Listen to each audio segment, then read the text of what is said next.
Hi guys, in this video, I'm going to show you how to create a glowing text in Premiere Pro less than 1 minute. First, select the Type tool and type some text on your preview screen. Then go to Essential Graphics and modify the text however you want.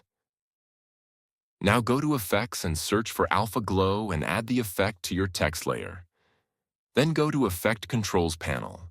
Change Glow to 40 and Brightness to 220. Then click on Start Color and select the color of your glow.